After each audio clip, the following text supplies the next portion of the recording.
ఓం శ్రీ మాత్రే నమః. ఇప్పుడు తెలియజేసే అంశము ఆ పరమేశ్వరుడికి శివుడికి దీనితో గనక అభిషేకం అనేది చేస్తే ధన సంపాదన అనేది పెరుగుతుంది, ఆర్థికంగా చాలా బాగా కలిసి వస్తుంది అనంటే పాలు, పచ్చి పాలల్లోనే ఆవు పాలల్లో కొంచెం కుంకుమ పువ్వు రెక్కలనేవి వేసి అలా పెట్టుంచండి. స్నానం చేసి వచ్చిన వెంటనే సిద్ధం చేసి పెట్టుకోండి. మీరు దీపారాధన చేసి ఆ దేవుడి పటాలన్నీ శుభ్రం చేసుకుని మళ్ళీ పూలు పెట్టి చేసేసరికి మీకు కొంచెం టైం పడుతుంది, ఎంతో కొంత ఓ 10 నిమిషాలు టైం పడుతుంది. ఈ లోపుగా ఆ పాలలో కుంకుమ పువ్వు నానుతుంది బాగా. ఆ తర్వాత శివలింగానికి అభిషేకం చేయండి. ఇంట్లో శివలింగం ఉంటే సుమా, లేదనంటారా ఈ పాలు మీరు తీసుకువెళ్ళి గుడిలో ఇవ్వవచ్చు. చక్కగా ఆ పంతులు గారు వాళ్ళు చేస్తారు, తప్పేమీ లేదు. చాలా చాలా మంచిది, మీ పుణ్య ఫలితం మీకే సంప్రాప్తిస్తుంది.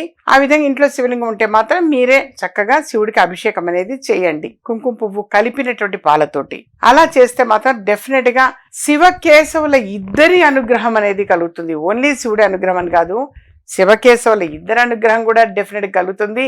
ఆరోగ్యం అనేది చక్కగా సంప్రాప్తిస్తుంది. అలాగే అష్టైశ్వర్యవంతులయ్యే అవకాశం ఎక్కువగా ఉంటుంది. స్వగృహం ఏర్పాటు చేసుకోవాలి అనుకున్న వాళ్ళకి స్వగృహం ఏర్పాటు చేసుకోగలుగుతారు. వాస్తవంగా ఈ పదార్థంలో అంత విశేషం కలిగినటువంటిది, అందుకని ఈ ద్రవ్యంతో గనక అభిషేకము అనేది చేయటం ఉత్తమోత్తమం. వీలైనంత వరకు చేయడానికి ప్రయత్నం చేయండి. ఎన్ని రోజులు చేయాలి, ఏ వారాలు చేయాలి, దయచేసి సందేహం అనేది ఏమీ కూడా వద్దు.